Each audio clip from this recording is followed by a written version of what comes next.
All right, you're ready. Thank you. Good evening. This is the Zoning Board of Appeals January meeting. Today is January 26th. Mr. Secretary, our first matter is... First matter tonight is Claire. So, Mr. Clare, you had something you wanted to inform the board of? You're on mute, Mr. Clare. Sorry. So good evening and happy new year to start. We're returning today to discuss our progress regarding the rights to improve the road portion, the proposed portion of Martha Place. We've met with our affected neighbors and discussed the improvements that we intend to make to the drive, and we've received a positive response. So the neighboring properties at 32 Martha, which is across the street at Martha Place, and 84 Park Drive, which is just to the west. They approved of our proposal to draft a series of easements and agreements, and we've documented and submitted this for the board to review. These easements will cover construction liability and indemnification during the development of the road and property, with a second permanent easement that will assure all properties maintain their rights to the drive while allowing access to 15 Martha Place via the improved drive. And the maintenance agreement will also be put in place to describe and assign the responsibility to maintain the road by the owners of 15 Martha. And we are looking that the finalization of these documents will occur prior to the issuance of any related permitting. We understand the zoning board will not be able to make any further determination tonight until we've fully surveyed the road, analyzed the slopes, provided the clear stormwater solution per the conversations we've been having with Mr. Scioli. But we're in the process of developing these documents. It's been a bit of a hectic month for us. We just had a daughter born 2.5 weeks ago. So we're a little behind our schedule. But we did want to, thank you. We are in the process of developing those for February. At this point, we just wanted to ask if there's any questions or comments regarding the easements or agreements that we've submitted, or the conversations regarding those and the approvals from the neighbors prior to next month's meeting, and confirm if that documentation is sufficient for the request that came through in December.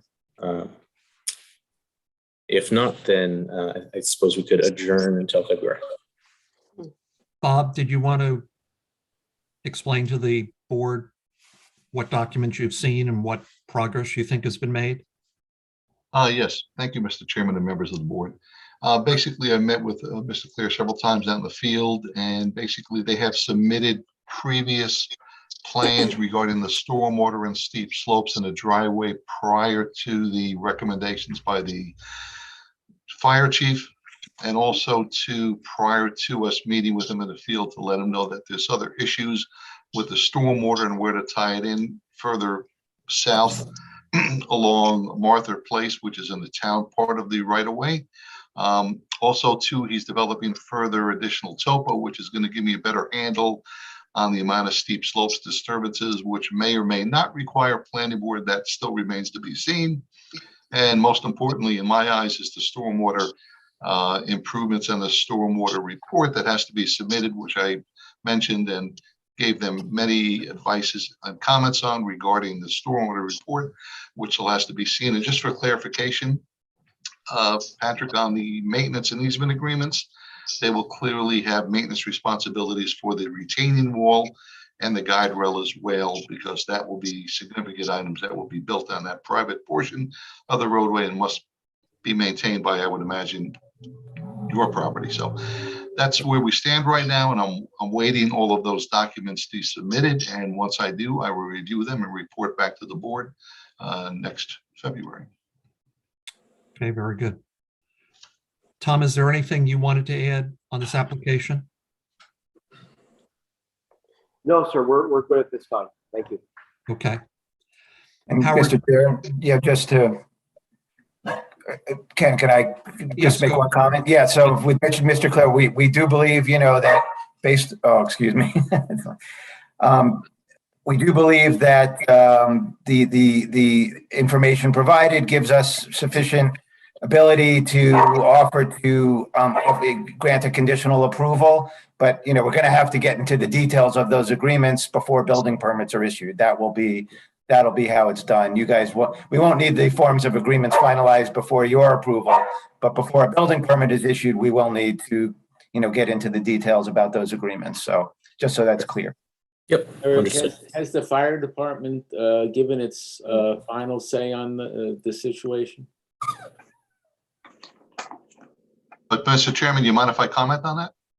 Go ahead, please, Bob. Yes, we met out there with the fire chief, Russell Maitland, and he was satisfied with the information that was provided to him by TPW regarding the hydrants and the pressure and the flow, which is his main concern. So there was one hydrant located south of the property within 400 feet of the property, which is in the guidelines of 500 feet.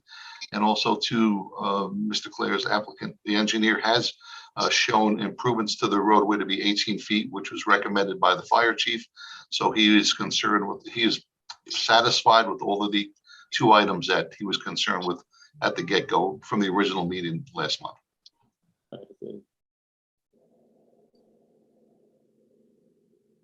Are there any other comments by the board?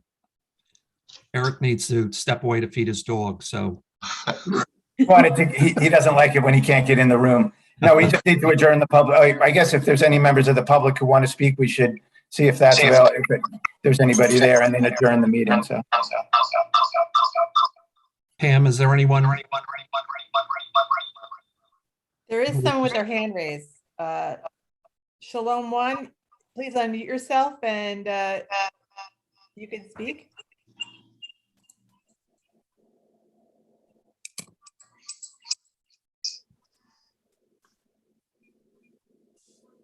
I think I see Mary Scott. I don't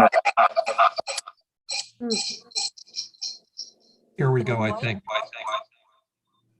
Hello, Shalom 1.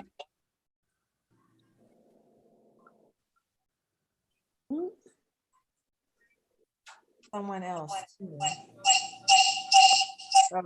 Yeah, and Megan also would like to speak. I don't know why Shalom 1 is not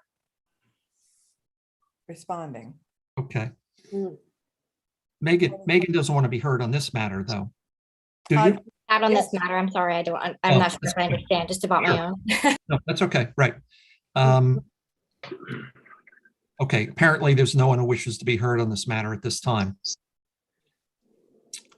Are we going to hold this matter over till next month or close the public hearing? No, we would keep the public hearing, adjourn the public hearing to the February meeting. That's what we want to do. Okay. I make a motion, we adjourn the public hearing until the board meets in February. I'll second that motion. Chairman Kenneth Cooper, In favor? Anthony Giardina, Aye. Harvey Bonaparte, Aye. Howard Dubs, Aye. Michael Nolan. Aye. Just so you know, we're getting terrible. I don't know from who.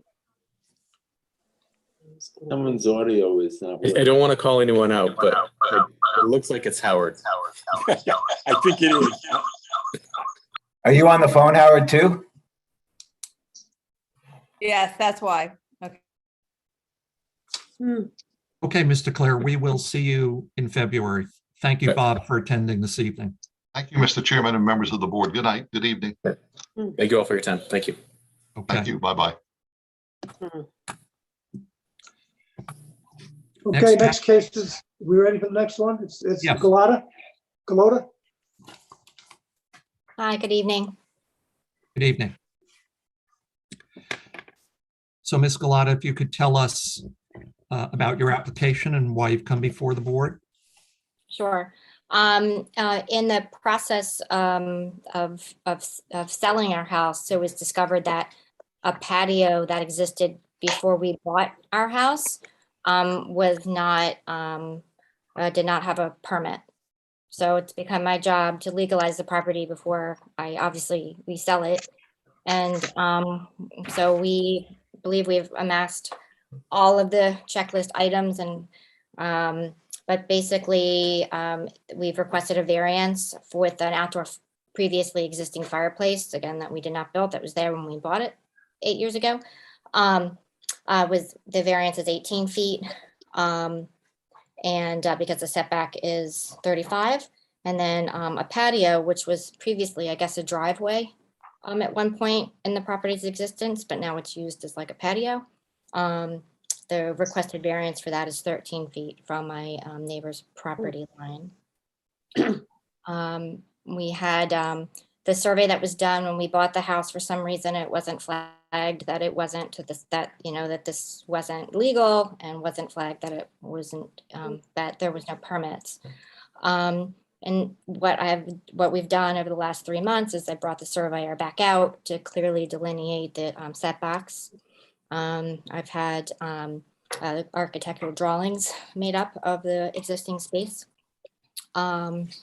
I've also obviously notified all my neighbors, especially the one that directly affects it, neighbor, which since it's a side yard patio, and she has included a letter of support stating that it's never affected her. She thinks it's pretty and it's been there for a long time.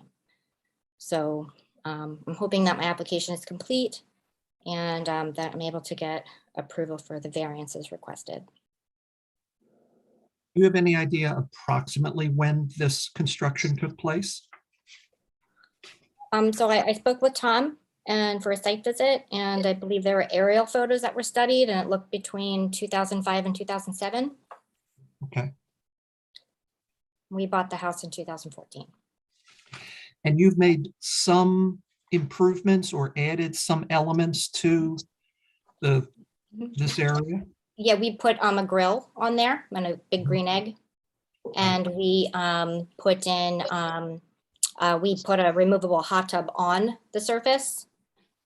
And that's how there was and then so we had to get a permit for the electrical and plumbing of the hot tub, even though it's removable. So that was done at the time that we plopped it on the patio.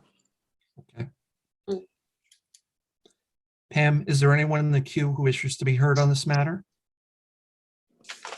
No one has their hand raised at this time. Do any board members have any other questions for the applicant? No. I make a motion, we close the public hearing. I'll second. Chairman Kenneth Cooper, In favor? Anthony Giardina, Aye. Harvey Bonaparte, Aye. Howard Dubs, Aye. Michael Nolan. Aye. I'll make a motion. I move that the Galata application for 2 side yard variances, one for 18 feet, one for 13 feet, for pre-existing structures, one a masonry fireplace, the other a patio, which were not picked up in previous surveys, be approved for the following reasons. The applicant, of course, bears little or no responsibility for these structures. There'll be no undesirable change, of course, in the character of the neighborhood. The benefit cannot be sought through other means. The variances are not substantial. There will be no adverse impact on the physical environment, and the alleged difficulty was not self-created. I think all the documentation is in order.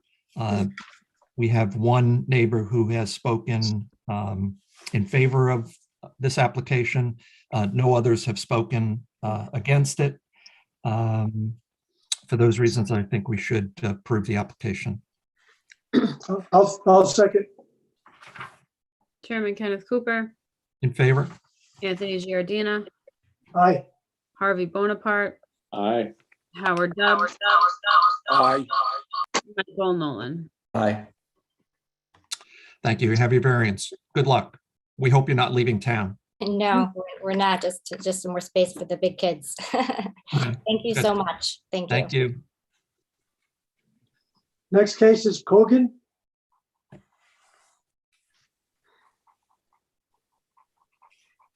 Good evening. Good evening. Hi, I submitted a variance request for the installation of a backup generator for the side yard setback requirement. And I submitted all the related paperwork. Shows the location of the generator and the tank to be the propane tank to be installed above ground. I don't know what more, what questions you might have for me. So, Mr. Kogan, how did you go about choosing the location for the generator? It is in a location that's convenient to install wiring into the house. And it's in a location that is unobtrusive both to us and to the neighbors. The side yard, the neighbor's lot on the side yard is quite a large one, and there's nothing there but a wooded hill. And would you explain why it's impractical to move the generator closer to the house and It's right. require less of a variance? It's as close to the house as it can be. Okay. And what powers the generator? It will be propane. Okay. And will it sit on a pad? Yeah. Okay. And is the electrical panel on that side of the house? Yes. Okay.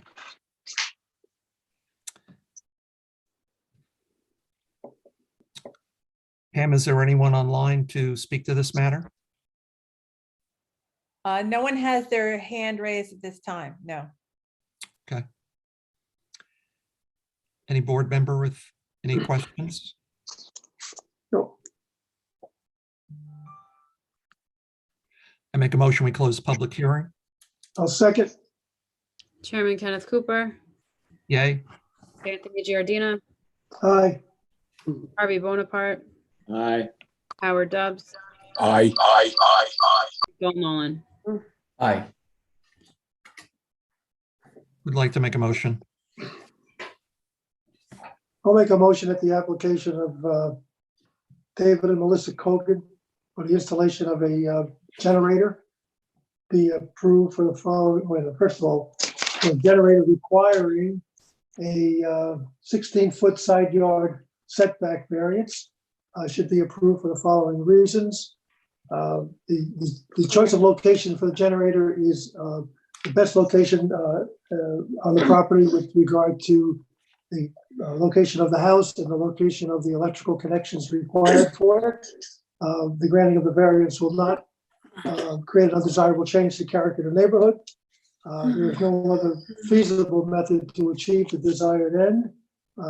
In this case, it is not a substantial variance. There will be no adverse effect to the physical environment or environmental conditions in the neighborhood. This is not a self-created hardship because of the fact that there is really no other reasonable place for the installation of this generator. There have been no neighbors voicing any opposition to the proposal. And you can start within 6 months and finish within a year and give us a final survey on the location of the generator. We should approve. I second. Chairman Kenneth Cooper, In favor? Anthony Giardina, Approve. Harvey Bonaparte, Aye. Howard Dubs, Aye. Michael Nolan. Aye. Thank you, Mr. Kogan. You have your variance. Thank you. You're welcome. Next, we have Stansky. Yes. Can you hear me? Yes, we can. Okay. We can. Mary Scott, the architect for Stan Stansky. I'd like to share my screen, Jackie. Okay. Let's see. Oh, shoot. I don't have it open on this one. Okay. Jackie, can you open yours? Fook. I just lost. Let me see.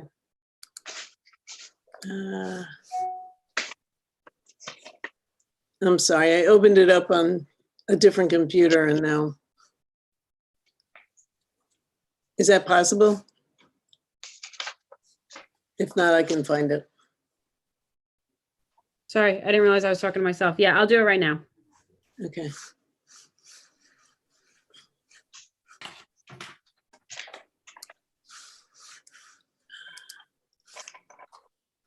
Anyway, just to give you some background, Mr. Sansky's property is on the border of Newcastle and Mount Kisco Village Town. And so we are proposing to do an addition that is totally in the Newcastle property, but the setbacks become an issue because of where the line crosses through. So, and I apologize. Oh, wait. Did I just see it? Did you just open it and I missed it? Wait a minute. Nope. Okay,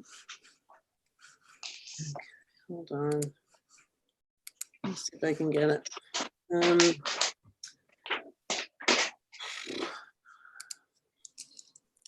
I mean, Mary, we have the documents. If Okay, you- all right. if- So can you see where the line goes through? Yes, we can. Dividing Newcastle and Mount Kisco. Yes, we can. Okay, so the actual distance between our addition and Croton Avenue is close to 90 feet. But because Newcastle goes through there, we're actually at 8 feet. So the variance we're asking for is 52 feet. But in reality, we are close to 90 feet from Croton. If you weren't straddling these two townships, would you be requiring a variance or not at all? Not at all. Okay, We are well within our setbacks in every direction. okay. In either town, if it was just one town. Yes, right. And so what modifications to the house are you making? It's a one-story family room, office, gym, what everybody wants since COVID. So it's, designed in keeping with the house. We got Architectural Review Board approval. So the issue is the setback. Okay.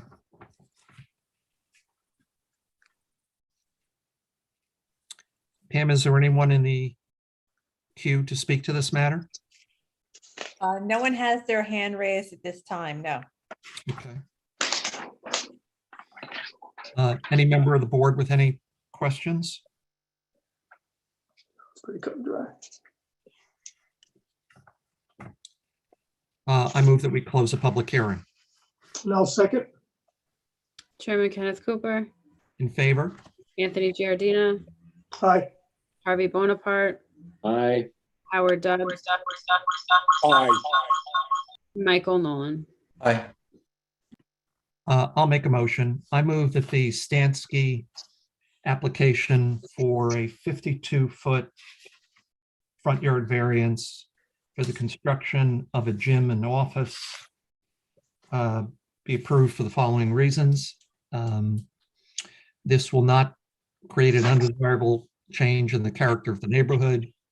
The benefit cannot be sought through other means. It's a unique situation in that the house straddles two towns. The requested variance appears substantial. However, if it weren't for this circumstance, a variance would not be required to make the improvements. The proposed variance will have no adverse impact on the physical environment, and this difficulty was not self-created. You'll have 6 months to start, 1 year to complete, and there'll be a foundation survey required. I'll second, Chairman Kenneth Cooper, In favor? Anthony Giardina, aye. Harvey Bonaparte, Aye. Howard Dubs, and Michael Nolan. Aye.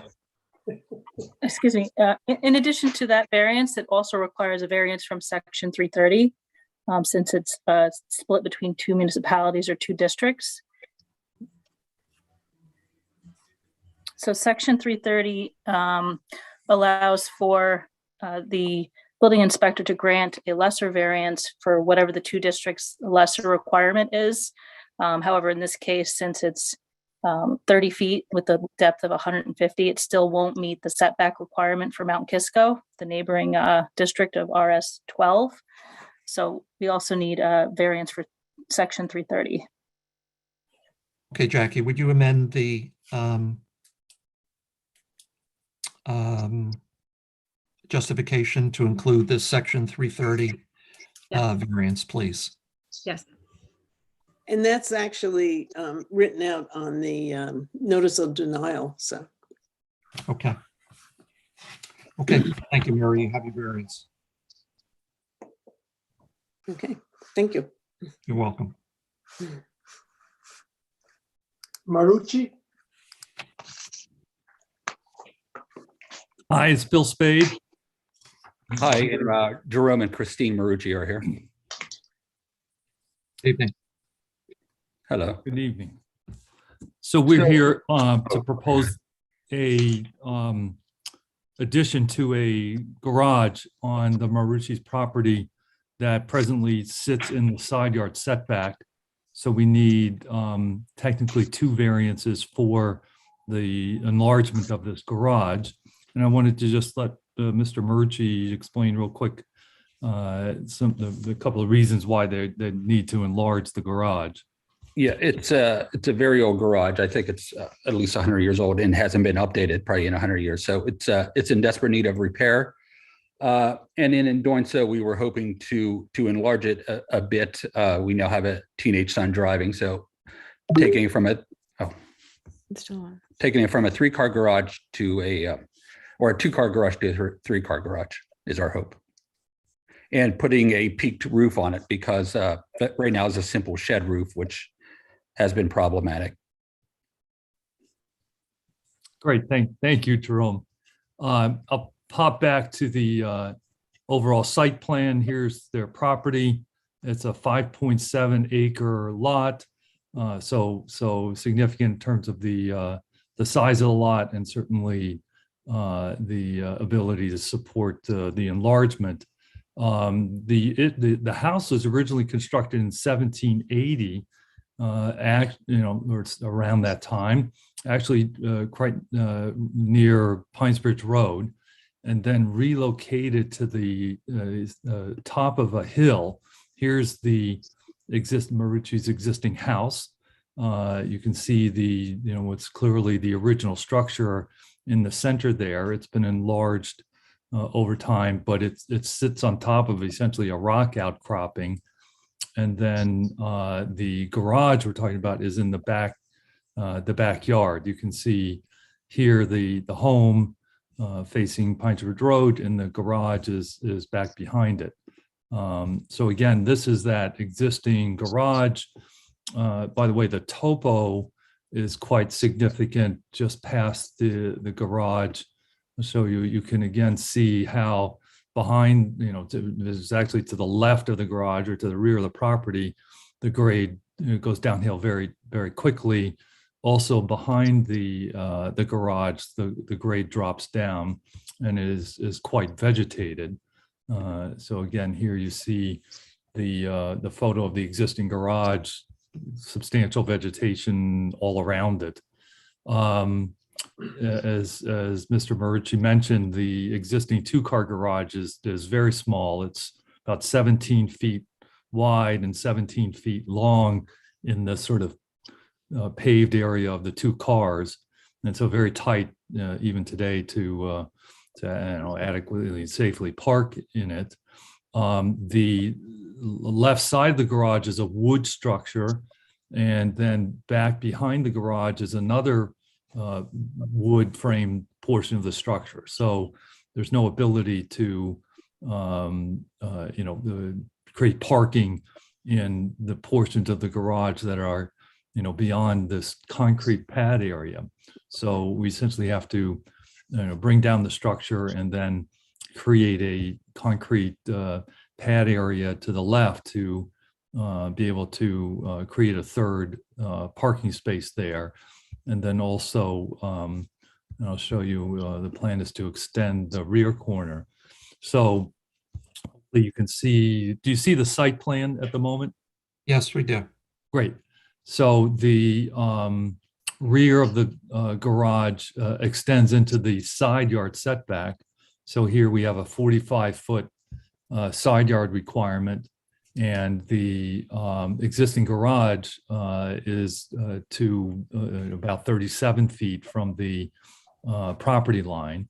What we're proposing to do, as we mentioned, is bring down the structure, bring it forward by 3.5 feet in order to add depth to the interior space, and then enlarge it by almost 3 feet to the left side to be able to create that third bay, and then build a attic space over the top of the entire structure. And I'll show you the floor plan. Here's the main floor plan. You can see the dashed in lines of the existing structure. We're going to the same depth as the existing structure, but then filling in this rear left corner. And as I mentioned, expanding it by 3 feet to the side and about 3.5 feet to the front. The right side wall line remains the same wall line.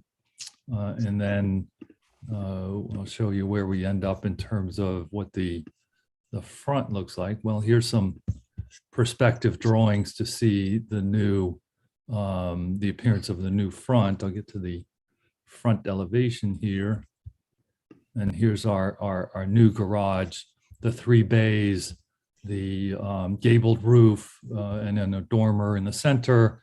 The attic area will remain unfinished as just storage. We're actually going to add since their home sits up on the rock hillside above, we're going to add a little bridge deck structure to be able to get from that upper grade area straight into the attic, so that they can then more easily use that attic space for storage. And you see again the 3D image of what that structure looks like. So again, I'll pop back to the site plan. Well, I know I got to go back here, go up. We're requesting, again, technically 2 variances. One to at this greatest distance, and asking for a 9-foot variance to then build the new attic above the existing structure and to rebuild these walls. And then technically another variance of 5 feet to then add this new piece in the back corner, as this existing rear corner is about 40 feet from the property line. And those are the variances we're requesting.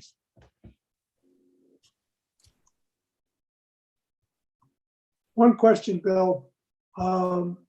You said bring down the garage. Are you going to completely tear it down and rebuild it, or you're just going to? Yes, renovate what's to there? just down to the top of the foundation, but the above grade walls are getting rebuilt. Yes. They're gonna be, okay, so Yeah. it's not Right. quite a total demolition.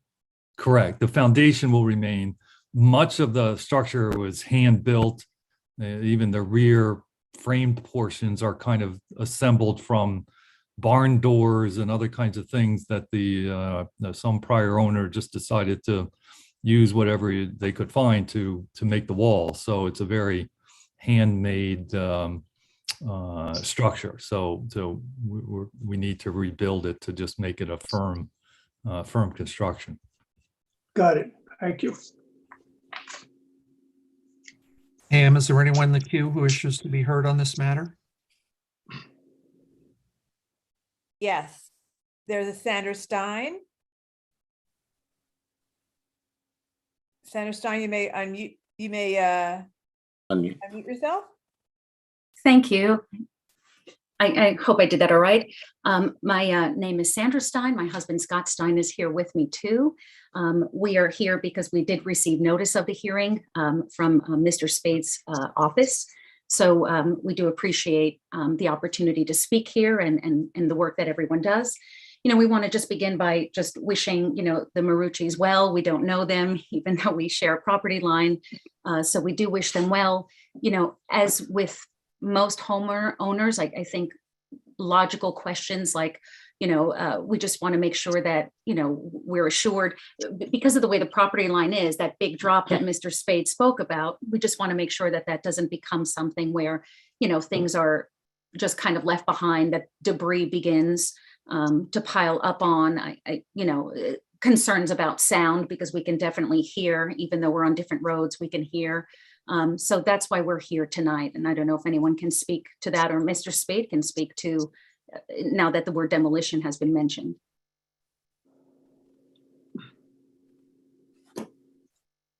Well, just on the matter of the building site and materials left behind, that would fall under the purview of the building inspector. And so you can rest assured that that will be taken care of the way it should be.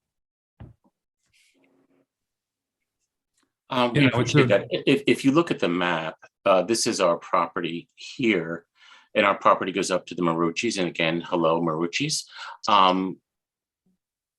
Spade, as you had said, there's vegetation behind that property line, but we spend a lot of time behind that property line. And our concern is, and this is not the Marucci's, this might have been previous to them ever moving in. There's a lot of construction debris back there, fencing, concrete, large piping, and we're concerned that this is going to happen again. Well, I'd certainly jump in and say, we'll make sure that the property is maintained, is cleaned. That back area goes downhill, and I think to the degree that the prior owner, I'm not even sure if it's the most recent prior owner to the Marucci's, tended to do a lot of handmade work. So I know there's a few materials sitting down there. So I assume the Marucci's don't mind saying that they'll definitely clean that up as part of the construction project. And to the degree that we need to remove the existing walls, there's going to be demolition, and there's going to be a dumpster there to clean all that up. I would say, in terms of the permanent structure, we're going to have 3 garage doors instead of 2. So the permanent use would be very little different from the existing use, and the fact that those garage doors face the opposite direction from the Steins property, and so I think there's little difference in terms of that kind of impact with the permanent use. But to the degree there's a concern about the debris laying around the ground, we can certainly clean that up.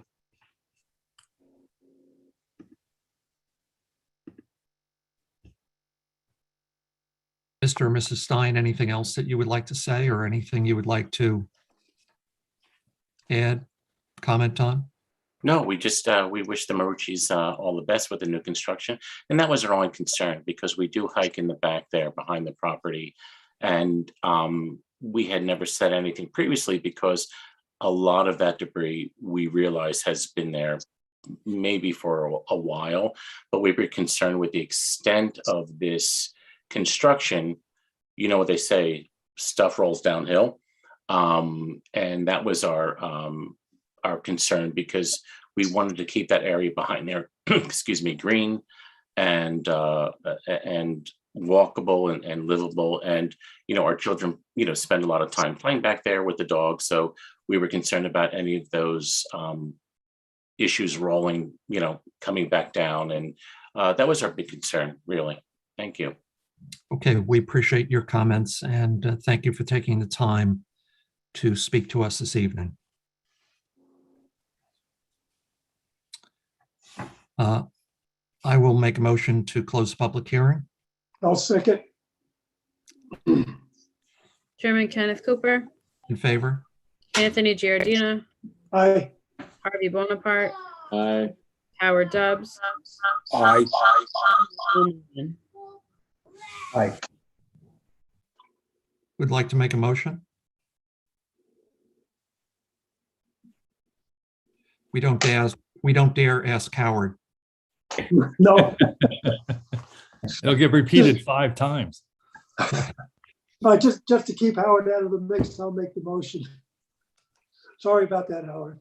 All right, I'm gonna make a motion that the application, the Marucci application for, in addition to and a renovation of an existing legal non-conforming garage, requiring 2 side yard variances, one of a 9-foot variance at the roof structure and a 5-foot variance at the actual garage structure, be approved for the following reasons. The granting of the variance will not create an undesirable change in the character of the neighborhood. There is no other way to achieve the benefits sought other than granting these variances. These variances in this particular instance are not substantial. There'll be no adverse effect on the physical or environmental conditions in the neighborhood.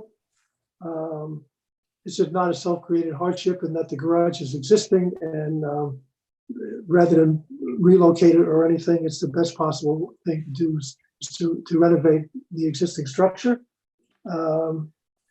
There have been no neighbors in opposition to this application. One neighbor did voice some concerns about construction procedure and debris, which I think has been satisfied at this meeting.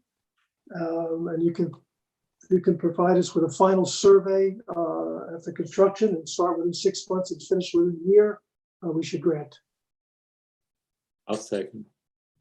Just a question, I'm sorry, not to interfere. Tom, Sure. Is there an expansion of the foundation, and therefore do you need a foundation survey? Just a question. There is an expansion of the foundation, yes, sir. Yeah, sorry if that wasn't clear, Ken. Okay. We are expanding the foundation as well. Okay, very good. Chairman Kenneth Cooper, In favor? Anthony Giardina, Aye. Harvey Bonaparte, Aye. Howard Dubs. Aye. Michael Nolan. Aye. Thank you, Mr. and Mrs. Marucci. You have your variance. Thank you for your time. Thank Appreciate you. it. Thank you, board. Have a Enjoy. good evening, everyone. Thank you. Good night. Right. Minutes approval? I make a motion that the meeting minutes for the December 20th meeting be approved. I'll second. Chairman Kenneth Cooper, In favor? Anthony Giardina, Aye. Harvey Bonaparte, Aye. Howard Dubs, Aye. Michael Nolan. Aye. Okay. So before we leave, let me just, I know we talked about it a little bit, but as we get closer, I'm not sure what the planning board's doing. I think they're going a hybrid where the board members show up unless they give their addresses, assuming when the open meetings law stops getting extended, the question is, how do you want to hold your meetings? Do you want to do it, require everybody to come in person? The option is you could do, the board members have to be there in person unless they want to give their address to the public and make their houses or wherever they are open to the public. It's only the board members that have to do that. But I know you had a little concern about the hybrid meetings and having applicants come virtually. I'm not sure, what your sense of things are, what the planning, I think the planning board and the town board will probably do the hybrid meetings, with the in-person board members, but wanted to get your sense on where you want to go with it. Because I know a couple of board members had said they didn't like the hybrid meetings, and I know there are plenty of boards out there that are doing all in person once the ability to for the board members for everyone to appear virtually is over. So I don't know what you have, whether you have a consensus on that or how you want to do it, or whether the town. I don't know, Jackie and Tom, if the town has a preference for making sure hybrid meetings are continued, just to allow the public to continue to appear by virtual. I don't know I haven't heard anything specific about that, so. And then, what's your sense, Ken? Just speaking for myself, I thought the hybrid meeting was a challenge. I think it's no reflection on anyone, but the acoustics made it difficult to hear the applicant. And I found it challenging. So again, I'm willing to certainly go along with the consensus of the rest of the board, but I would probably continue to stay away until both the applicants and the board were in the same room. That's my feeling. If we're going to go to a hybrid in any manner, I'm going to keep myself virtual. If we're going to be in person, we should all be there in person. But I have one comment that you may or may not want to comment on, Eric, whether it's legal or not. I was watching a meeting, not in Newcastle, another town, I won't mention which town, and it was a zoning board meeting. One of the participants was participating from his car. He was sitting in his car with his cell phone. How is that going? Is that legal, or what's the proper story? Yeah, I mean, virtual means either teleconference or you don't have to be on the video. Teleconference is fine. In fact, the law allows you to do meetings by all teleconference, in fact, without any video. It wasn't a teleconference. He was actually on Zoom, but it was like a smartphone. Right. So you could see him and everything, but it was obviously in his car. He even had his seatbelt buckled. So, it's not the smartest thing to do, but I guess he thought it was going to be a bumpy meeting. It's certainly, look, if you're in the car, there's a easy way to do it with just audio, obviously, but Driving at the same time, Tony? Pardon me? Was he driving at the same? No, he was just sitting there.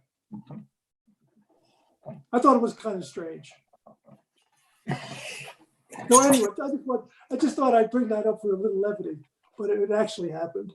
So for me, I'm going to stay virtual until we can all be in person, hopefully without masks on, because I found dealing with the mask during the meeting was extremely difficult to hear people and to speak ourselves out. I think that's another issue. That's also in court. The mask issue is in court right now, and we have no idea. That's supposed to expire on February 1st, but the town may require everyone, the town has their own policy and they may require people to wear masks. I'm not an anti-mask person. I wear my mask all the time. If I go out to a store or something, I always do it. But I felt during the meeting, it was very difficult to communicate with the mask on and to have a back and forth. So like I said, I would prefer to be virtual until we can all go back to normal. If it's at all possible. Right.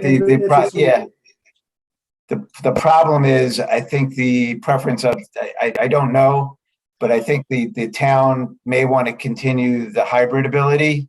Given, look, I think it's up to each individual board. We'll check with Sabrina, Tom. I guess we should check with Sabrina and with Lori and with Jill, whether, once this ends, do the individual boards have their abilities to say, look, we don't want to have the hybrid option for applicants to come or for board members, actually. And we're all going to be there in person. If the masks are an issue, that's another consideration. If the town's going to require masks, does that impact things?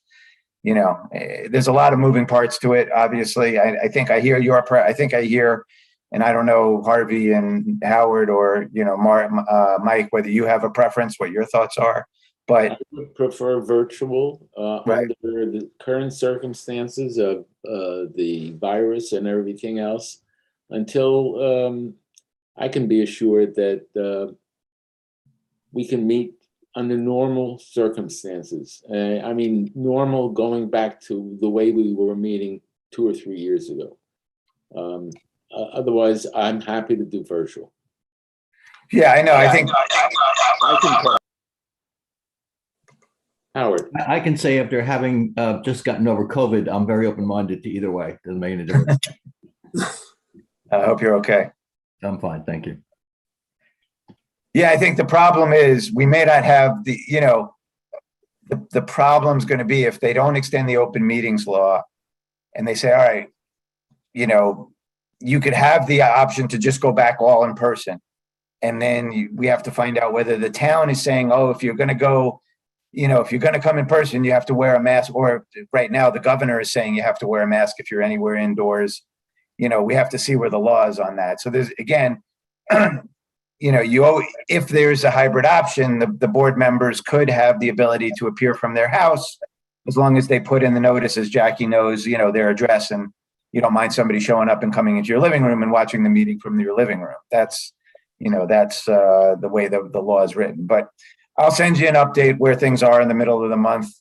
We'll, I think I understand I do understand your preference, Jackie. When the notices go out, I don't think we're going to have an answer for you by, early February so just say, look, it's going to be held virtually as long as the legislation's still in effect. If it's no longer in effect as of the date of the meeting, you check the website for how the meeting's going to be held, and that's how we'll have to leave it. So, that's where we are. One other option, Eric, any chance we could do it from the Gordon backyard outside? Once it's warm enough, as long as you don't mind the dogs there.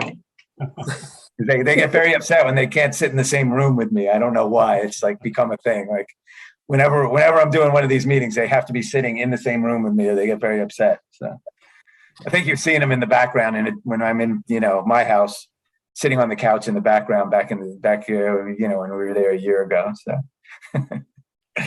yeah, I'm happy to, we could do the outdoor meetings. Maybe we'll have an outdoor in-person meeting. That would be the best way to do it. So. Can all bring our own cocktails. The funniest thing was the first virtual meeting I had, which was like a historic building preservation meeting. I remember right in the beginning of March of 2000 or end of March 2020. And I think the applicant, the individual who was the property owner, showed up and he had a big glass of wine in his hand.